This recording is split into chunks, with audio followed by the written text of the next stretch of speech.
من يهده الله فلا مضل له ومن يضلله فلا هادي له وأشهد أن لا إله إلا الله وحده لا شريك له وأشهد أن محمدا عبده ورسوله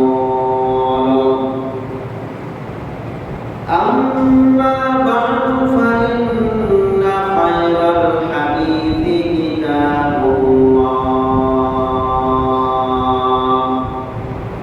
وخير الهدي هدي محمد صلى الله عليه وسلم وشر الأمور محدثاتها وكل محدثة بدعة وكل بدعة ضلالة وكل ضلالة في النار.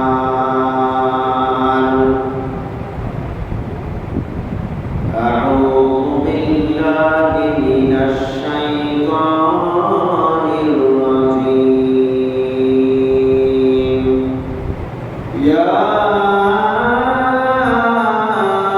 أيها الذين آمنوا اتقوا الله حق تقاته ولا تموتن إلا وأنتم مسلمون. يا أيها الناس اتقوا ربكم الذي خلقكم من نفس واحدة وخلق منها زوجها وبث منهما رجالا كثيرا ونساء واتقوا الله الذي تساءلون به والأرحام إن الله كان عليكم رقيبا. يا أيها الذين آمنوا اتقوا الله وقولوا قولا سديدا يصلح لكم أعمالكم ويغفر لكم ذنوبكم ومن يطع الله ورسوله فقد فاز فوزا عظيما. أما بعد فقد قال الله تعالى في كلامه المجيد بعد أعوذ بالله من الشيطان الرجيم. الرجال قوامون على النساء بما فضل الله بعضهم على بعض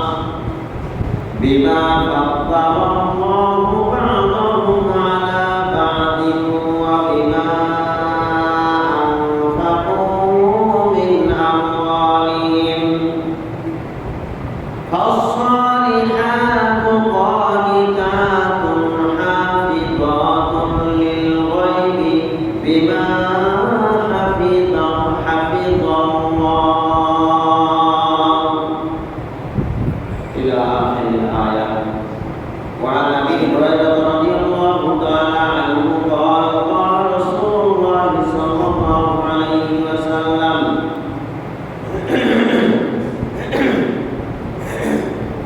ليس الشديد بالسرعة إنما الشديد الذي يملك نفسه عند الغضب. رواه البخاري.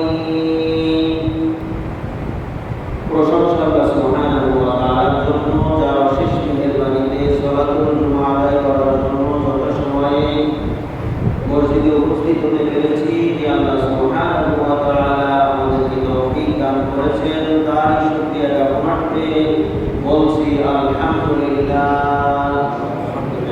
অতঃপর দরুদ ও সালাম বর্ষিত হোক বিশ্ব নবী সাইয়্যিদুল মুরসালিন খাতামুন নবীয়্যিন রাহমাতুল লিল আলামিন নবী মুহাম্মদুর রাসূলুল্লাহ সাল্লাল্লাহু আলাইহি ওয়াসাল্লামের উপর। সম্মানিত উপস্থিতি, আজকের খুতবার সংক্ষিপ্ত সময়ে আলোচনার বিষয় হচ্ছে আদর্শ পুরুষের বৈশিষ্ট্য। আমরা আদর্শ নারী সম্পর্কে অনেক আলোচনা শুনি, কিন্তু পুরুষদের মধ্যেও কিছু আদর্শবান পুরুষের কথা আল্লাহ সুবহানাহু ওয়া তাআলা কোরআনে উল্লেখ করেছেন।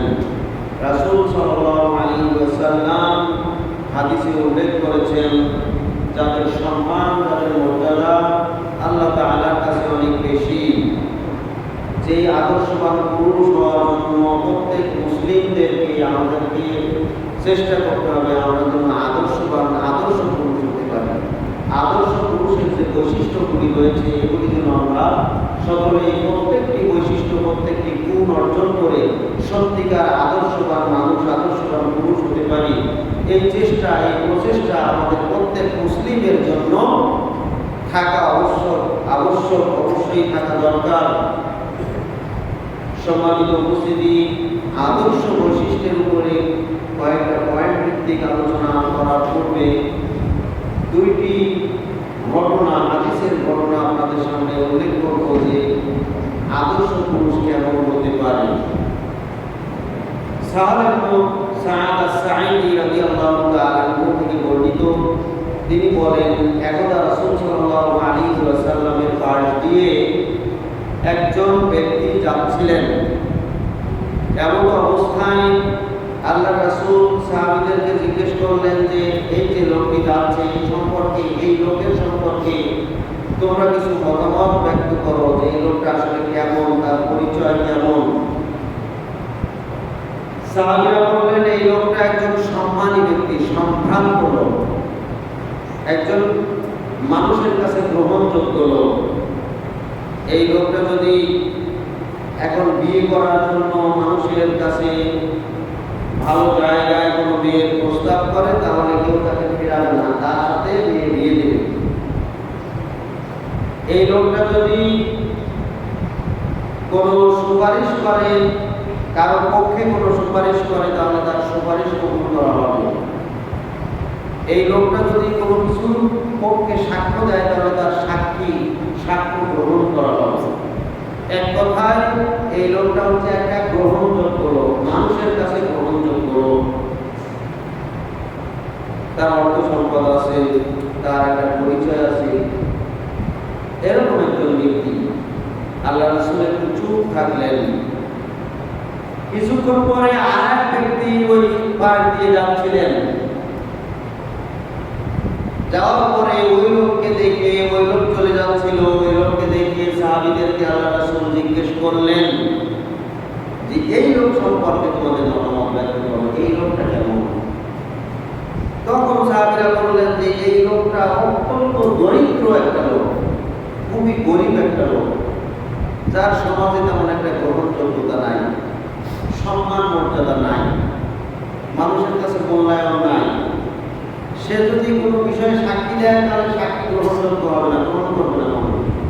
সে যদি বিয়ের প্রস্তাব দেয় তাহলে কেউ তাকে বিয়ে দিতে চাবে না, কারণ সে একবার অদরিদ্র লোক, সাধারণ একটা লোক, বিয়ে দিতে চাবে না। সে যদি কোনো কিছুর জন্য কারো কাছে সুপারিশ করে তাও গ্রহণযোগ্য হবে না, কারণ এর তেমন একটা মূল্যায়ন নেই। আল্লাহ নবী এবার মুখ খুললেন, আগে চুপ ছিলেন আর এখন মুখ খুললেন, বললেন শোনো হে আমার সাহাবীরা, আগের যেই লোক আর পরের যেই লোক, এই দুই লোকের মধ্যে পার্থক্য কত জানো? আগের লোকের মূল্যায়ন আল্লাহর কাছে এবং পরের লোকের মূল্যায়ন আল্লাহর কাছে কত পার্থক্য শুনে রাখো। আগের যেই লোক, যার অর্থ সম্পদ আছে, যার সম্মান আছে, মর্যাদা আছে, যার কথার দাম আছে, যার প্রস্তাবের দাম আছে, যার সুপারিশের দাম আছে, দুনিয়ার দাম আছে, দুনিয়ার মানুষের কাছে দাম আছে, কিন্তু আল্লাহর কাছে কোনো দাম নাই।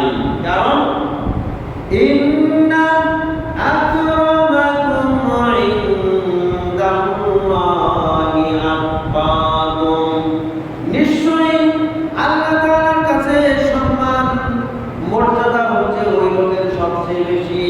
যার অন্তরে, যার ভিতরে আল্লাহর ভয়, যার ভিতরে তাকওয়া যত বেশি, সুবহানাল্লাহ। অতএব দুনিয়াতে যে গ্রহণযোগ্য ব্যক্তি, এই ব্যক্তির ভিতরে তাকওয়া নাই, এজন্য আল্লাহর কাছে তেমন মূল্যায়ন নাই। আর যে পরের ব্যক্তি মানুষের কাছে গ্রহণযোগ্য ব্যক্তি নাও হতে পারে, কিন্তু তার ভিতরে তাকওয়া থাকার কারণে তার ভিতরে এমন কিছু বৈশিষ্ট্য রয়েছে, যে বৈশিষ্ট্যগুলি একজন আদর্শ পুরুষের মধ্যে, প্রত্যেক আদর্শবান পুরুষ, ইমানদার পুরুষের মধ্যে থাকা প্রয়োজন। এই গুণগুলি, এই বৈশিষ্ট্যগুলি এই দরিদ্র মানুষের মধ্যে রয়েছে, সুবহানাল্লাহ। এজন্যই আল্লাহ তাআলার কাছে এই দুই ব্যক্তির পার্থক্য হচ্ছে, তামাম দুনিয়া ভর প্রথম ব্যক্তির মতো লোকে যদি ভরপুর হয়ে যায়, তাহলে তাদের যে মূল্যায়ন, তার চাইতেও বেশি মূল্যায়ন হচ্ছে এই একজন দরিদ্র মানুষের, সুবহানাল্লাহ। সারা দুনিয়া ভর্তি হয়ে যাবে প্রথম শ্রেণীর এই ব্যক্তির মতো ব্যক্তি দিয়ে, এরকম সম্ভ্রান্ত, এরকম অর্থওয়ালা, এরকম দাপটওয়ালা ব্যক্তি দিয়ে সারা দুনিয়া ভরা হবে। তার চাইতেও বেশি সম্মানী আল্লাহ তাআলার কাছে এই একজন দরিদ্র ব্যক্তি, সুবহানাল্লাহ। এর নাম হচ্ছে আদর্শ পুরুষ। আদর্শ পুরুষের দাম, আদর্শ পুরুষের মর্যাদা আল্লাহ তাআলার কাছে এত বেশি, সুবহানাল্লাহ। এটা সহিহ বুখারীতে এই ঘটনা এসেছে, আর সহিহ মুসলিমের আরেকটি ঘটনা। আব্দুল্লাহ ইবনে মাসউদ রাদিয়াল্লাহু তাআলা আনহু, তিনি ছিলেন অত্যন্ত একবারে লিকলিকে চিকন একজন ব্যক্তি। একদা রাসূল সাল্লাল্লাহু আলাইহি ওয়াসাল্লাম তাকে একটা গাছে উঠালেন, গাছে চড়ালেন একটা বিশেষ প্রয়োজনে। গাছে যখন উঠেছেন তখন তার পাগুলো এতই চিকন যে গাছের ওই চিকন ডালের মতোই তার পাগুলো দেখা যায়। তার পা গাছের ছোট ডাল একই রকম দেখা যায়। তার পায়ের এই অবস্থা দেখে সাহাবীরা হাসাহাসি করতেছিলেন। আল্লাহর নবী সাহাবীদের এই হাসাহাসি দেখে সাহাবীদেরকে থামিয়ে বললেন, হে আমার সাহাবীরা, তোমরা যাকে নিয়ে হাসাহাসি করছো ভালো করে শুনে রাখো। এই আব্দুল্লাহ ইবনে মাসউদ রাদিয়াল্লাহু তাআলা আনহু, তার এত মর্যাদা আল্লাহ তাআলার কাছে, আল্লাহ তাআলার কাছে এত সম্মান, কারণ তার মধ্যে রয়েছে আদর্শ পুরুষের ব্যক্তি, আদর্শ পুরুষের বৈশিষ্ট্য। আদর্শ একজন আদর্শবান পুরুষ হওয়ার জন্য যে বৈশিষ্ট্যগুলি, যে গুণগুলি থাকা দরকার, আব্দুল্লাহ ইবনে মাসউদের মধ্যে তার সবগুলি রয়েছে, সুবহানাল্লাহ। এজন্যই আল্লাহ তাআলার কাছে আব্দুল্লাহ ইবনে মাসউদের মর্যাদা, সম্মান অনেক বেশি।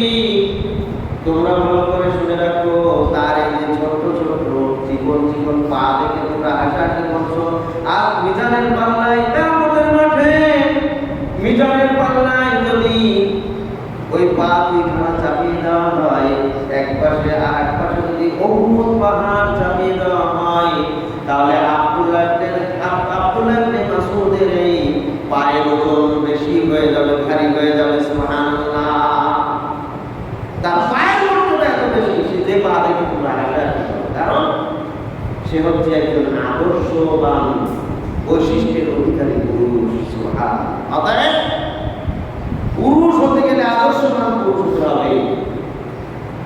আদর্শবান পুরুষ হওয়ার জন্য আজকের আমার আলোচনায় 10টি পয়েন্ট আপনাদের কাছে উল্লেখ করব, যেগুলি আমাদের মধ্যে যদি থাকে তাহলে আমরা আদর্শবান পুরুষ হতে পারব। 1 নম্বর বৈশিষ্ট্য হচ্ছে নিজের স্ত্রীদের কাছে প্রিয় হওয়া। স্বামী স্ত্রীর মধ্যে শুধুমাত্র পুরুষের এই গুণটা যদি থাকে, তাহলে কখনো কোনো স্বামী স্ত্রীর মধ্যে দ্বন্দ্ব লাগবে না, সুবহানাল্লাহ। নিজের স্ত্রীর কাছে প্রিয় হওয়া, প্রিয় হওয়ার জন্য কি করা দরকার, কি বৈশিষ্ট্য থাকা দরকার? নিজের স্ত্রীর কাছে প্রিয় হওয়ার জন্য প্রথম যে বৈশিষ্ট্য থাকা দরকার সেটা হচ্ছে, যে কোনো সময় স্বামী স্ত্রীর মধ্যে যদি দ্বন্দ্ব লেগে যায়, তাহলে স্বামীকে স্ত্রীর কাছে একটু ছোট হতে হবে, নত হতে হবে। স্ত্রী হয়তো রাগ করে, রেগে একটা কথা বলবো, স্বামী যদি সেও রেগে জবাব দেয়, তাহলে দুইজনের মধ্যে দ্বন্দ্ব লাগবে। স্ত্রী লেগে গেল, স্বামী যদি ধৈর্যের সাথে ওইটার জবাব দেয়। বিশ্বনবী মুহাম্মদুর রাসূলুল্লাহ সাল্লাল্লাহু আলাইহি ওয়াসাল্লাম বলেছেন, লাইসা শাদীদু বিসুরআ, প্রকৃত বীর, প্রকৃত যোদ্ধা ওই ব্যক্তি নয় যে তার প্রতিপক্ষকে যুদ্ধে হারিয়ে দেয়। বহু পুরুষ এমন রয়েছে যারা বাইরে অন্য মানুষের কাছে বিড়ালের মতো, কিন্তু নিজের স্ত্রীর কাছে বাঘের মতো। স্ত্রীকে একবারে খেয়ে ফেলাবে এরকম অবস্থা। স্ত্রী যদি একটা কথা দেয়, এমন ভাবে ধমক দিয়ে তাকে বসিয়ে দেয়, অথবা এমন ভাবে তার উপরে মারপিট শুরু করে, স্ত্রীকে এক দূর পরিমাণ উপরে ওঠানো করে দেয়, একবারে তাকে নিচে দাবিয়ে রাখে। এরা নিজেদেরকে বীর পুরুষ মনে করে। বিশ্বনবী বলছেন, লাইসা শাদীদু বিসুরআ, প্রকৃত বীর ওই ব্যক্তি নয় যে আর একজন বীরকে মল্লযুদ্ধে যুদ্ধ করে হারিয়ে দিল, এ বীর নয়। ইন্নামাশ শাদীদুল্লাযী ইয়ামলিকু নাফসাহু ইনদাল গাদাব, প্রকৃত বীর হচ্ছে ওই ব্যক্তি যে প্রচন্ড রাগের সময়, প্রচন্ড ক্ষোভের সময় নিজেকে সংবরণ করতে পারে, নিজের ধৈর্য ধারণ করতে পারে। স্ত্রী একটা কথা বলছে, সাপ করে রেগে গেলাম, এর নাম বীরত্ব নয়, বরং এ হচ্ছে কাপুরুষতার লক্ষণ। কাপুরুষ ব্যক্তির লক্ষণ হচ্ছে যে কেউ একটা কথা বললো আর সাপ করে রেগে গেল, বরং রাগকে কন্ট্রোল করা, সংবরণ করা। বিশেষ করে স্বামী স্ত্রীর মধ্যে এটা বেশি জরুরি। স্বামী যদি রাগকে কন্ট্রোল করে, তার কাছে মনে বলে, ঠিক আছে তোমার অভিযোগ সব শুনতেছি, যদি স্বামীর বিরুদ্ধে অভিযোগ হয়, তাহলে স্বামী তার কাছে যদি ছোট ভাই মুহূর্তে ছোট ভাই বলে, ঠিক আছে তুমি যেটা বলতেছো আমি মেনে নিচ্ছি, আমি সরি বলতেছি, আমি ক্ষমা চাচ্ছি তোমার কাছে, আমার এটা ভুল হয়ে গেছে। সে যদি নত হয়, তাহলে দেখা যাবে ডক্টর আয়েজ আল কারনি, একজন বড় বিদ্বান, বড় আলেম সৌদি আরবের, যিনি বিশ্ববিদ্যালয়ের ডক্টর, যার অধীনে হাজার হাজার ছাত্র অনেক কিছু শিখেছেন। তিনি ছাত্রদেরকে একটা নসিহত বেশি বেশি করেন যে তোমরা যারা স্বামী হয়েছ অথবা হইবা, তোমরা যারা স্বামী হয়েছ অথবা হবা, একটা টিপস যদি তোমরা আজীবন মনে রাখো, কোনো সময় তোমার স্ত্রীর সাথে কখনো দ্বন্দ্ব লাগবে না। আর সেই টিপসটা হলো এই যে কখনো তুমি তোমার স্ত্রীর সাথে দ্বন্দ্ব লাগলে তুমি বড় হতে যাবে না, তুমি প্রতিবাদ করতে যাবে না। প্রতিবাদ করার সময় আছে, পর্যায় করবে, কিন্তু ওই মুহূর্তে না। ওই মুহূর্তে তুমি একটু ছোট হও, নিজেকে সংযত করো, তোমার রাগকে, তোমার ক্রোধকে একটু সংবরণ করো, তোমার মেজাজকে সংবরণ করো, তুমি একটু ধৈর্যের পরিচয় দাও, এবং তুমি তোমার স্ত্রীর কাছে নত হও, ছোট হও। তাহলে কি হবে? তোমার স্ত্রীরও রাগ কমে যাবে, স্ত্রীর সাথে রাগ কমে, স্ত্রীর রাগ কমে যাবে, স্ত্রীর রাগ একেবারে ঠান্ডা হয়ে যাবে। ঠান্ডা হওয়ার পরে যখন তার সাথে সুন্দর আচরণ করবো দুইজন, কোনো প্রকার দ্বন্দ্ব থাকবে না, স্বামী স্ত্রীর মধ্যে মিল মহব্বত যখন পরিপূর্ণ তৈরি হবে, তখন এবার তুমি প্রতিশোধ দেওয়া শুরু করো। আস্তে আস্তে বোঝাও কোরআনের নির্দেশ অনুপাতে। আল্লাহ তাআলা বলেন, মুআশিরুহুন্না বিল মারুফ, তুমি তোমার স্ত্রীদের সাথে ন্যায়সঙ্গতভাবে জীবনযাপন করো। অন্যায়ভাবে তুমি শক্তির অধিকারী হয়ে, ক্ষমতার অধিকারী হয়ে, তোমার শক্তি আছে, ক্ষমতা আছে, তাই বলে একজন দুর্বল নারীর উপরে অত্যাচার করবে, এর নাম বীরত্ব নয়, এর নাম হচ্ছে কাপুরুষতা, কাপুরুষত্বের লক্ষণ। অতএব তুমি তোমার স্ত্রীর সাথে ন্যায়সঙ্গতভাবে জীবনযাপন করো। ফাইন কারিহতুমুহুন্না ফাআসা আন তাকরাহু শাইআন ওয়া ইয়াজআলাল্লাহু ফীহি খায়রান কাসীরা। যদি তোমার স্ত্রীর কোনো একটা বিষয় তোমার পছন্দ হয়, তাহলে তুমি ধৈর্য ধারণ করো। হয়তো এমন একটা বিষয় তোমার অপছন্দ হচ্ছে, যার মধ্যে আল্লাহ তাআলা অনেক কল্যাণ নিহিত রেখেছেন। সুবহানাল্লাহ। তুমি ধৈর্য ধারণ করো, তোমার স্ত্রীর হয়তো রান্না বান্না তোমার ভালো লাগতেছে না, সংসারের কাজ তোমার ভালো লাগতেছে না, ধৈর্য ধারণ করো। হয়তো এমন যোগ্যতা আল্লাহ তাআলা তার মধ্যে দিবেন কিছুদিনের মধ্যে, কয়েকদিনের মধ্যে, যে তোমার স্ত্রীর পাক হবে সবচেয়ে সেরা পাক, সবচেয়ে উন্নত রান্না তোমার স্ত্রী করতে পারবে। আল্লাহ তাআলা সেই যোগ্যতা দিতে পারেন। তোমার স্ত্রীর কোনো বিষয় যদি তোমার অপছন্দ হয়, তাহলে হয়তো আল্লাহ তাআলা তার মধ্যে তোমার জন্য কল্যাণ নিহিত রেখেছেন, তাই তোমার এটা এরকম মনে হচ্ছে। এই ক্ষেত্রে তুমি বাড়াবাড়ি করো না, ধৈর্য ধারণ করো এবং ন্যায়সঙ্গতভাবে তার সাথে জীবন যাপন করো। এরপরে তার সাথে তাকে সংশোধন করার জন্য সে যদি অন্যায় ভাবে চলে, বিশেষ করে স্ত্রী যদি শরিয়াত বিরোধী, শরিয়াত বর্হিত কাজ করে, তার একটা সিস্টেম আছে। আজকের আমাদের সমাজের অধিকাংশ পুরুষের সিস্টেম হচ্ছে, স্ত্রী যদি কোনো একটা বিষয়ে একটু এদিক সেদিক করে, তাহলে সাথে সাথেই তার প্রতিশোধ গ্রহণ করার জন্য চেষ্টা করে। কথার মাধ্যমে সে যতটুকু বলেছে, স্বামী তার চাইতে আরেকটু বেশি বলে, স্ত্রী তার চাইতে আরেকটু বেশি বলে, এভাবে দুইজনের মধ্যে তুমুল ঝগড়া, তুমুল মারামারি শুরু হয়ে যায়। এমন কিছু মহিলা আছে, এমন বেহায়া মহিলা, স্বামী মারপিট করে আর তার মুখের বাড়ানি আরো বেশি হয়ে যায়, মুখে যা ইচ্ছা তাই বলতে থাকে। এই মহিলার মানসিকতা এমন হয়, আমাকে মেরে ফেলে দেব, তারপরও আমি কথায় তাকে আমার উপরে আমার আগে উঠতে দেব। এভাবেই ভাঙন সৃষ্টি হয়। অধিকাংশ তালাকগুলি এভাবে হয়, স্বামী স্ত্রীর মধ্যে সামান্য দ্বন্দ্বের মাধ্যমে সূচনা হয়, এরপরে শেষ পর্যন্ত তালাক হয়ে যায়। আর বর্তমানে আরেকটি বদ খাসলত, আরেকটি জঘন্য খাসলত হচ্ছে, কোন মানে পুরুষের রাগ উঠে গেলে সাথে সাথে তালাক, যা তোর তালাক দিলাম, তুই যা, রাগ উঠলে তালাক। নাউযুবিল্লাহ, এটা হচ্ছে হারাম, হারাম, হারাম। কথায় কথায় তালাক দেওয়া হারাম। সলফে সালেহীনদের মধ্যে, সলফে সালেহীনদের মধ্যে, সলফে সালেহীনদের জমহুর উলামায়ে কেরামের মধ্যে, অধিকাংশ উলামায়ে কেরামের মধ্যে তালাক কথায় কথায় তালাক দেওয়া হারাম। তালাক কথায় কথায় তালাক দিলেই কথায় কথায় তালাক দেওয়া যাবে না, আর একত্রিতভাবে 3 তালাক দেওয়া হারাম। জমহুর উলামায়ে কেরামের মত, একত্রিতভাবে 3 তালাক দেওয়া হারাম। আর ইমাম আবু হানিফার মতে একত্রিতভাবে 3 তালাক দেওয়া বিদআত। সম্মানিত উপস্থিতি, বলছিলাম পুরুষের রাগ উঠলেই কেন তালাক দিবে? কেন তালাক ছাড়া কোনো কথা মুখে আসে না? তালাক কেন মুখে আসবে? তালাক ছাড়া কোনো কথা মুখে আসে না? তালাক ছাড়া কি তালাকের কথা না বলে কি তাকে সংশোধন করা যায় না? তার কথা প্রতিবাদ করা যায় না? তালাক কেন আসে? বহু পুরুষের পক্ষ থেকে এই অভিযোগ আমাদের কাছে কেন দেওয়া হয় যে আমার স্ত্রীকে তালাক দিয়ে ফেলেছি, 3 তালাক দিয়েছি, এখন কি করব? নাউযুবিল্লাহ। সমাজে তালাক সংঘটিত হয় অধিকাংশ ক্ষেত্রে এই ছোটখাটো বিষয় নিয়ে। আল্লাহ সুবহানাহু ওয়া তাআলা খুব সুন্দরভাবে এর সমাধান দিয়েছেন।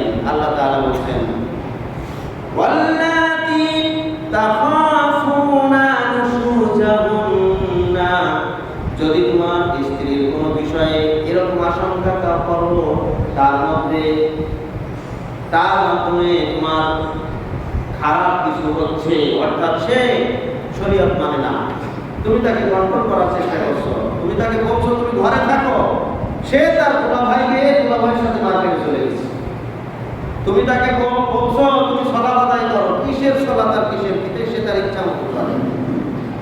আল্লাহ তাআলা বলেন, এরকম খারাপ কোনো আশঙ্কা যদি করো তোমার স্ত্রীর ব্যাপারে, তাহলে প্রথম ডোজ তাকে আগে দাও। প্রথম ডোজ অ্যান্টিবায়োটিক না, ডাক্তারের কাছে গেলে আগে দিবে হালকা শক্তির ঔষধ, অল্প শক্তির ঔষধ, এতে দেখবে যে কাজ হয় কিনা। কাজ হলে আর দরকার নেই, অল্প শক্তিতে, অল্প শক্তির ঔষধেই কাজ হয়ে গেছে, আর বেশি শক্তির প্রয়োজন নাই। কারণ যত ঔষধ, যত শক্তির ঔষধ শরীরে ঢুকাবে তত ক্ষতি না লাভ, শরীরের জন্য ক্ষতি। এজন্য আগে অল্প শক্তির ঔষধ দেয়, দেওয়ার পরে তাকে দেখে যে ঠিক হয় কিনা, সারে কিনা। সারলে তো আর দরকার নাই। যদি না সারে তাহলে আরেকটু ডোজ বাড়িয়ে দেয়, আরেকটু শক্তি বাড়িয়ে দেয়। অ্যান্টিবায়োটিক তো প্রথমে দেয় না, অ্যান্টিবায়োটিক প্রথমে দিলে হিতে বিপরীত হতে পারে, বিপরীত অ্যাকশন হতে পারে। অতএব অ্যান্টিবায়োটিক প্রথম না। আজকের আমাদের সমাজের অধিকাংশ স্বামী স্ত্রীর মধ্যে এই প্রথম অ্যান্টিবায়োটিক প্রয়োগ করে স্বামীরা, এজন্য দ্বন্দ্বের এক পর্যায়ে তারা পর্যন্ত হয়ে যায়। আল্লাহ তাআলা বলেন, আল্লাযী তাখাফুনা নুশুজাহুন্না, যদি তোমার স্ত্রীর খারাপ কোনো আশঙ্কা তোমার মনে হয়, তাকে যদি তোমার অবাধ্য মনে হয়, তোমার অবাধ্য হয়ে চলছে, শরীয়ত বিরোধী কাজ করছে, তাহলে ফাইদুহুন্না, তুমি তাকে উপদেশ দিতে থাকো, নসিহত করতে থাকো, বোঝাতে থাকো। সুবহানাল্লাহ। প্রথম পর্যায়ে তাকে বোঝাতে থাকতে হবে। সে আপনার কাছে অভিযোগের পরে অভিযোগ দিচ্ছে, আপনি রেগে যেতে পারবেন না, রাগকে কন্ট্রোল করে তাকে সুন্দরভাবে বোঝানো, উপদেশ দিতে থাকেন। উপদেশে কাজ হচ্ছে না, তারপরে হচ্ছে ওয়াজুরুহুন্না ফিল মাদাজি। এবার দ্বিতীয় ধাপ, দ্বিতীয় ডোজটাকে একটু বাড়িয়ে দেন।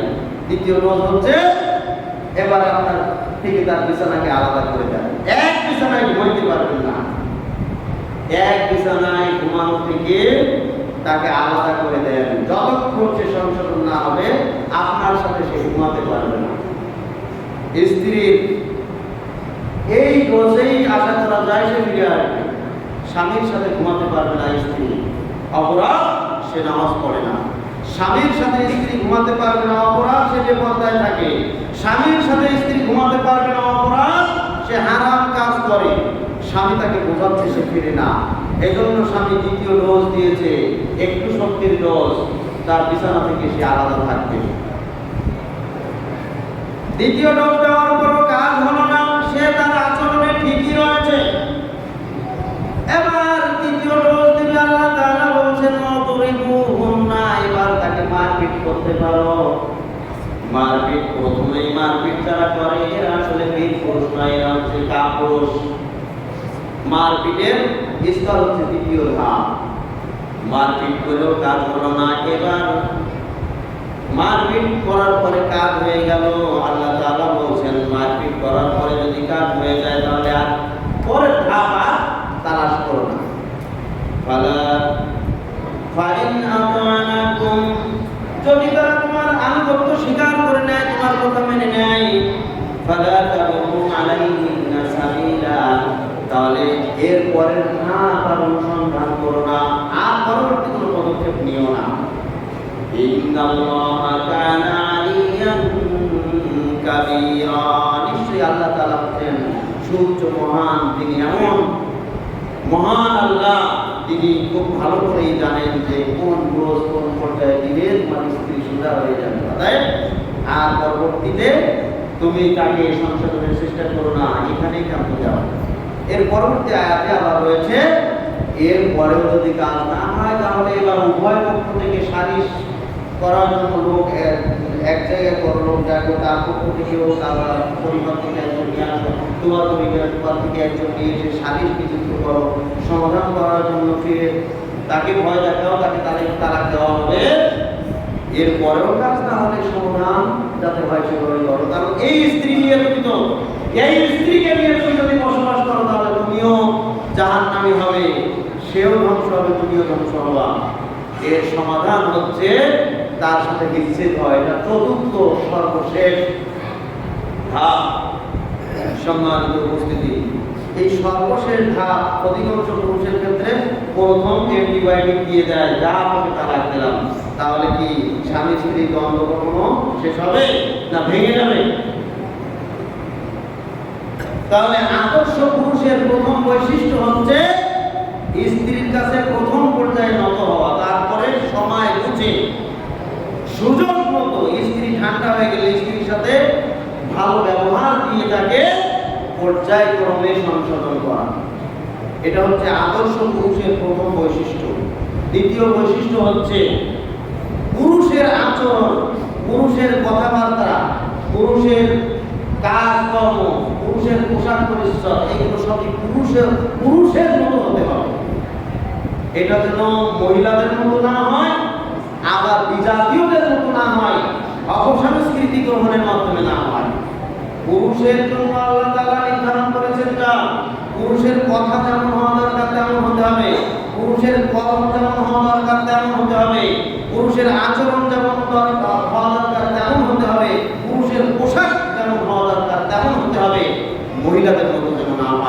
বিজাতীয়দের মতো যেন না হয়। বহু পুরুষ রয়েছেন যারা মনে করেন মহিলাদের মতো চুল লম্বা রাখলে মনে হয় পুরুষত্ব দেখানো যায়। বহু পুরুষ রয়েছেন যারা মনে করেন মহিলাদের পোশাক পরলেই মনে হয় পুরুষত্ব দেখা যায়। বিশ্বনবী মুহাম্মদুর রাসূলুল্লাহ সাল্লাল্লাহু আলাইহি ওয়াসাল্লাম বলেছেন, লা'না রাসূলুল্লাহ সাল্লাল্লাহু আলাইহি ওয়াসাল্লাম আল-মুতাশাব্বিহিনা মিনার রিজালি বিন-নিসা। ওই সকল পুরুষদের জন্য আল্লাহ তাআলা অভিশাপ করেছেন, ওই সকল পুরুষদের জন্য রাসূল সাল্লাল্লাহু আলাইহি ওয়াসাল্লাম অভিশাপ করেছেন যারা মহিলাদের বেশ ধারণ করে। মহিলাদের বেশ ধারণ করা বলতে কি বোঝেন আপনি? মহিলাদের পোশাক পরলে কি বেশ ধারণ করা হয়? বেশ ধারণ করা মানে মহিলাদের আচার আচরণ গ্রহণ করা, মহিলাদের কর্ম গ্রহণ করা, মহিলাদের মতো হওয়া। আল্লাহ তাআলা বলেছেন, আর-রিজালু কাওয়ামুনা আলান-নিসা। পুরুষদের সম্মান, পুরুষদের মর্যাদা আল্লাহ তাআলা এভাবে দিয়েছেন যে পুরুষদের কর্ম হচ্ছে মহিলাদের পরিচালক হবে পুরুষেরা। সুবহানাল্লাহ। মহিলাদেরকে পুরুষেরাই পরিচালনা করবে, কারণ পুরুষদের আল্লাহ তাআলা শক্তি মহিলাদের চেয়ে বেশি দিয়েছেন, পুরুষের জ্ঞান মহিলাদের চেয়ে বেশি দিয়েছেন, পুরুষের বুদ্ধি মহিলাদের চেয়ে বেশি দিয়েছেন। পুরুষদেরকে আল্লাহ তাআলা এমন কিছু আলাদা বৈশিষ্ট্য দিয়েছেন, আলাদা গুণ দিয়েছেন যেগুলি আল্লাহ তাআলা মহিলাদের মধ্যে দেন নাই। যার কারণে পুরুষই যখন নেতৃত্ব গ্রহণ করার, নেতৃত্ব দেওয়ার, তারাই নেতৃত্ব দেবে মহিলাদের, তারা পরিচালনা করবে। এই পরিচালনা যখন মহিলাদের হাতে চলে যাবে তখনই পুরুষ মহিলাদের বেশ ধারণ করলো, মহিলারা পুরুষের বেশ ধারণ করলো। নাউযুবিল্লাহ। যেই স্বামী স্ত্রীর কাজ করে আর স্ত্রী স্বামীর কাজ করে, অর্থাৎ সাংসারিক কাজ পরস্পরের মাধ্যমে করবে, তাই বলে যে স্বামী রান্না করলে সে বেশ ধারণ করলো, বিষয়টা এমন না। স্ত্রী কিছু কিছু কাজ রয়েছে যেগুলি ইচ্ছা করলে স্বামী করতে পারে, যেমন বাজার করা। স্বামী বাড়িতে বসে রয়েছে, স্ত্রী যায় বাজার করতে। স্বামী বাড়িতে বসে রয়েছে, স্ত্রী যায় চাকরি করতে, ইনকাম করতে। স্ত্রীকে পাঠিয়ে দেয় স্ত্রী ইনকাম করতে, স্বামী বসে বসে বাড়িতে স্ত্রী ইনকাম খায়। এরা হচ্ছে মহিলার বেশধারী না, মহিলার বেশধারী পুরুষ। কার পুরুষ? নাউযুবিল্লাহ। আল্লাহ তাআলা বলেন, বিমা ফাদ্দালাল্লাহু বা'দাহুম আলা বা'দ। আল্লাহ তাআলা একজন আরেকজনের উপরে মর্যাদা দিয়েছেন, পুরুষের মর্যাদা নারীর উপরে দিয়েছেন এইজন্য যে পুরুষদেরকে আল্লাহ তাআলা কিছু বৈশিষ্ট্য দিয়েছেন, এই বৈশিষ্ট্যের মাধ্যমে তাদের মর্যাদা আল্লাহ তাআলা বাড়িয়ে দিয়েছেন। সুবহানাল্লাহ। অতএব পুরুষের কাজ পুরুষই করতে হবে, মহিলাদের কাজ মহিলাদের করতে হবে। এমন কিছু কাজ যেগুলি পুরুষ যতক্ষণ করতে পারবে পুরুষই করবে, মহিলাদের কাজ করবে। এরপরে আরো কিছু বিষয়, যেমন পুরুষ মহিলার সাদৃশ্য ধারণ করার জন্য পুরুষ মহিলাদের মতো চেহারা করে, মোজ দাড়ি চেষে মহিলাদের মতো করে, এটাও মহিলার বেশধারী পুরুষ। অর্থাৎ কার পুরুষ? আদর্শবান পুরুষ না। আদর্শবান পুরুষ হচ্ছে দাড়িওয়ালা পুরুষ, আর দাড়িবিহীন, দাড়ি সেভ করা পুরুষ হচ্ছে মহিলার বেশধারী পুরুষ, যার উপরে আল্লাহ এবং আল্লাহ রাসূলের অভিশাপ, লাআনত। নাউযুবিল্লাহ। সহিহ বুখারীর হাদিস। সম্মানিত উপস্থিতি, আল্লাহ তাআলা বলেন, ওয়াতাসিমু বিহাবলিল্লাহি জামিআ। তোমরা আল্লাহর রজ্জুকে মজবুত ভাবে আঁকড়িয়ে ধরো। আল্লাহর রজ্জু বলতে কি বুঝেন? আল্লাহর রজ্জু মানে আল্লাহ তাআলার প্রত্যেকটা বিধান। আর রাসূল সাল্লাল্লাহু আলাইহি ওয়াসাল্লাম বলেন, আলাইকুম বিসুন্নতি ওয়া সুন্নাতাল খুলাফায়ে রাশিদিন আল মাহদিয়িন। তোমরা আমার সুন্নতকে এবং আমার খুলাফায়ে রাশিদিনের সুন্নতকে আঁকড়িয়ে ধরো। মিন বাদি তামাসসাকু বিহা। এবং আমার পরে এই সকল সুন্নতকে মজবুত ভাবে আঁকড়িয়ে ধরো। ওয়া আফু আলাইহা বিন নাওয়াজিজ। এমনকি মাড়ির দাঁত দিয়ে মজবুত ভাবে আঁকড়িয়ে ধরো। সুবহানাল্লাহ। আল্লাহ তাআলা আল্লাহর বিধানকে একত্রিত ভাবে আঁকড়িয়ে ধরতে বললেন। আল্লাহর নবী বললেন, আমার সুন্নতকে, আমার খুলাফায়ে রাশিদিনের সুন্নতকে এমন ভাবে মজবুত সম্ভাবনা নাই, এমন ভাবে ধারণ করো। এবার আপনাদের কাছে প্রশ্ন, দাড়ি এটা কি আল্লাহ রাসূলের বিধান নাকি মন করা একটা বিষয়? এটাকে আঁকড়িয়ে ধরতে হবে। আঁকড়িয়ে ধরা মানে আঁকড়িয়ে এটা তো ধরা লাগবে না, আপনাকে আঁকড়িয়ে ধরে রেখেছে। এই দাড়ি তো আপনাকে আঁকড়িয়ে ধরে রেখেছে। আপনি আঁকড়িয়ে ধরে রেখেছেন কোথায়? এই দাড়ি তো আপনাকে আঁকড়িয়ে ধরে রেখেছে। কিন্তু হতভাগ্য পুরুষ হচ্ছে তারাই যারা যে জিনিসটা আঁকড়িয়ে ধরা লাগতেছে না, সে নিজেই আঁকড়িয়ে ধরে রেখেছে। আপনি সেটাকে ছেড়ে দিচ্ছেন, সেটাকে শেষে ফেলে দিচ্ছেন। বুঝেছেন এই বিষয়টা? যে আপনি কত বড় জঘন্য একটা কাজে লিপ্ত, আপনি বোঝেন? কোন সময় চিন্তা করেছেন এটা? যারা দাড়ি চাচ্ছেন তারা একটু চিন্তা করেন, ভাবেন আপনি কত জঘন্য কাজে লিপ্ত। আপনি একটু ভাবেন নিজেকে নিয়ে। আপনি যে জিনিসটা আপনাকে আঁকড়িয়ে ধরে রেখেছে সেটাকে আপনি জোর করে শেষে ফেলে দিচ্ছেন। আল্লাহ তাআলা বলেছেন আল্লাহ তাআলার প্রত্যেকটা বিধানকে আঁকড়িয়ে ধরতে, আল্লাহ রাসূল বলেছেন তার প্রত্যেকটা সুন্নতকে আঁকড়িয়ে ধরতে। আর এটা এমন একটা সুন্নত যেটা আঁকড়িয়ে আপনি ধরবেন কেন, আপনাকে আঁকড়িয়ে ধরে রেখেছে, অথচ সেটাকে আপনি শেষে ফেলে দিচ্ছেন। আপনি আবার মুসলিম দাবি করেন, আপনি আবার নিজেকে পুরুষ দাবি করেন, অথচ আপনি মহিলাদের সাথে সজ্জিত হচ্ছেন। মহিলাদের সাথে সজ্জিত হওয়া হচ্ছে দাড়ি শেষে ফেলা, নাউযুবিল্লাহ। টাকনুর নিচে কাপড় পরা এটা হচ্ছে মহিলাদের কাজ, মহিলাদের পোশাক। মহিলারা টাকনুর নিচে কাপড় পরবে, পুরুষেরা টাকনুর উপরে কাপড় পরবে। যে সকল পুরুষেরা টাকনুর নিচে কাপড় পরে এরা হচ্ছে অভিশপ্ত, এরা হচ্ছে লানতপ্রাপ্ত, কারণ এরা মহিলাদের বেশধারী। নাউযুবিল্লাহ।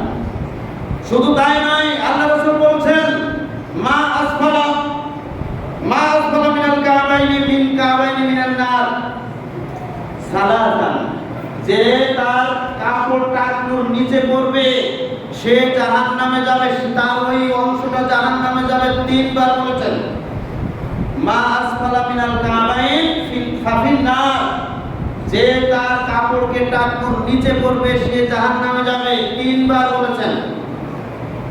অন্য হাদিসে রাসূল সাল্লাল্লাহু আলাইহি ওয়াসাল্লাম বলেছেন সালাসাতুন, এমন তিন অপরাধী আছে কিয়ামতের ময়দানে যারা উপস্থিত হবে।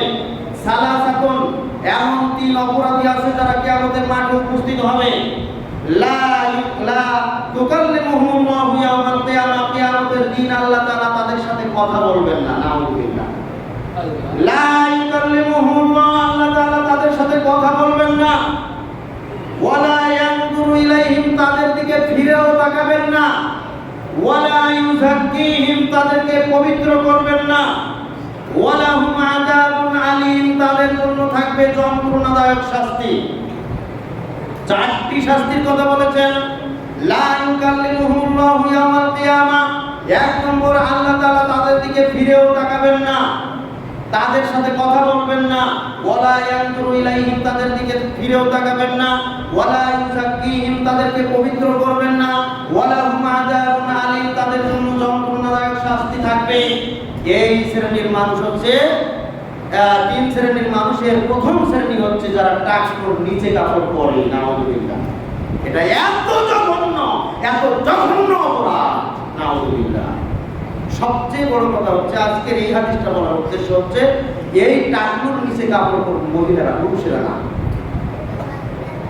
অতএব পুরুষকে টাকনুর উপরেই কাপড় পরতে হবে। সম্মানিত উপস্থিতি, তাহলে এইভাবে পুরুষের আদর্শ হচ্ছে মহিলাদের সাদৃশ্য অবলম্বন করবে না, মহিলাদের বেশ ধারণ করবে না। প্রত্যেকটা ক্ষেত্রে মহিলাদের সাথে সম্পৃক্ত যে কাজগুলি সেগুলি পুরুষেরা বর্জন করবে। পুরুষের যে কাজ সেটা পুরুষে করবে, পুরুষের যে আচরণ সেটা পুরুষে বজায় রাখবে। পুরুষের কথা যেমন হওয়া দরকার তেমন কথা বলবে, পুরুষের সাহস যেমন থাকা দরকার তেমন সাহসী হবে। পুরুষেরা ভীতু হবে না, পুরুষেরা ভীরু হবে না, ভীরু জাত পুরুষেরা হবে না। পুরুষ সাহসী হবে, সে তার স্ত্রীকে সন্তানকে রক্ষা করবে, সে তার পরিবারকে রক্ষা করবে, এই জন্য সে সাহসী হবে। সে তার দ্বীনকে রক্ষা করবে, এই জন্য সাহসী হবে। সে তার দ্বীন প্রতিষ্ঠা, আল্লাহর দ্বীনকে প্রতিষ্ঠা করবে, এই জন্য সাহসী হবে। সুবহানাল্লাহ। এরপরে পুরুষ আদর্শ পুরুষের ৩ নাম্বার বৈশিষ্ট্য হচ্ছে অনৈতিক কোনো কাজে যদি মহিলারা তাকে ডাকে তাহলে তার ডাকে সাড়া দিবে না। এটা হচ্ছে আদর্শ পুরুষের বৈশিষ্ট্য। অনৈতিক কোনো কাজে মহিলারা ডাকলে কোনো পুরুষ তার ডাকে সাড়া দেবে না। ইদা দাআতহু ইমরাআতুন বিনাসাবিন ওয়া জামালিন, কোন সম্ভ্রান্ত কোন সুন্দরী নারী যদি কোন পুরুষকে কোন যুবককে ডাকে আহ্বান করে অনৈতিক কার্যকলাপে লিপ্ত হওয়ার জন্য, তাহলে ফাকাল ইন্নী আখাফুল্লাহ, ওই যুবক বলে আমি আল্লাহকে ভয় করি। সুবহানাল্লাহ। আজকের যুব সমাজ যারা বিভিন্ন নারীর সাথে রিলেশনে লিপ্ত রয়েছে, ভালো করে শোনো, এটা পুরুষের কাজ নয়, এটা হচ্ছে কাপুরুষের কাজ। আদর্শবান পুরুষের কাজ নয়, এটা হচ্ছে কাপুরুষের কাজ। মহিলাদের পিছে পিছে ঘোরা, এটা হচ্ছে কাপুরুষের কাজ। মহিলাদের সাথে অবৈধভাবে রিলেশন করা হচ্ছে, এটা হচ্ছে কাপুরুষের কাজ। মহিলাদের কাছে নত হওয়া, এটা হচ্ছে কাপুরুষের কাজ। মহিলারা তোমার পিছনে আসলেও তুমি তার দিকে ফিরেও তাকাবে না। তুমি আল্লাহর ভয়ে তোমার নিজেকে সংবরণ করে নিজেকে ঠিক রাখবে, কোনো পর নারীর দিকে তাকাবে না। এটা হচ্ছে আদর্শবান পুরুষের বৈশিষ্ট্য। সুবহানাল্লাহ। অতএব যত নারী পুরুষ রয়েছে যারা হারাম রিলেশনে জড়িত, অনেক স্কুল কলেজের ছেলেরা একজন আরেকজনকে বলে থাকে, আরে তোর তো বেটা সাহসই নাই, তোর কোনো মেয়েকে তুই পড়াতে পারিস না। নাউযুবিল্লাহ। যত পুরুষ যত ছাত্র মেয়েদেরকে পড়ায় প্রত্যেকেই কাপুরুষ। আদর্শবান পুরুষ হচ্ছে যে ধৈর্য ধারণ করে, আল্লাহকে ভয় করে এবং নিজেকে সংবরণ করে, নারীকে পিছনে ঘেঁষতে দেয় না, নারীর কাছে নত হয় না, নারীর কাছে দুর্বল হয় না। নারীর কাছে দুর্বল হয় তারাই যাদের ভিতরে দুর্বলতা রয়েছে, যারা আছে আসলে অসুস্থ, ডায়রিয়ার রোগের রোগী। ডায়রিয়ার রোগ কি জন্য বললাম? যে তার পেটকে কন্ট্রোল করতে পারে না। পেটকে কন্ট্রোল করার জন্য পেট ভালো হতে হবে। পায়খানার চাপ এসেছে, সে একটু আধা ঘন্টা দেরি করলেও সমস্যা নাই, কারণ পায়খানা ভালো আছে, পেট ভালো আছে। চাপ এসেছে কিন্তু আধা ঘন্টা লেট করারও ক্ষমতা আছে। কিন্তু ডায়রিয়ার রোগের কয়েক সেকেন্ড লেট করারও সুযোগ নাই, কারণ ডাইরেক্ট লাইন হয়ে গেছে। সে দেরি করতে পারবে না, শুধু বাথরুমে ছুটতে হবে। এটা হলো ডায়রিয়ার রোগ। যুবকেরা ভালো করে শুনে রাখো, তোমরা প্রত্যেকেই ডায়রিয়ার রোগী। যারা হারাম রিলেশনে আছো তোমরা প্রত্যেকেই ডায়রিয়ার রোগী। কেন তোমরা হারাম রিলেশনে আছো? প্রত্যেকেই তোমরা ডায়রিয়ার রোগী। কারণ তুমি নিজেকে সংবরণ করতে পারো না, নিজেকে কন্ট্রোল করতে পারো না। তুমি একাকার হয়ে গেছো মহিলাদের সাথে মিশে, এজন্য তোমার লাইন ডাইরেক্ট লাইন হয়ে গেছে। তুমি আর নিজেকে ধৈর্য ধারণ করতে পারো না, তোমার চাপকে তুমি সহ্য করতে পারো না, তোমার সবসময় টয়লেটে দৌড়াতে হয়।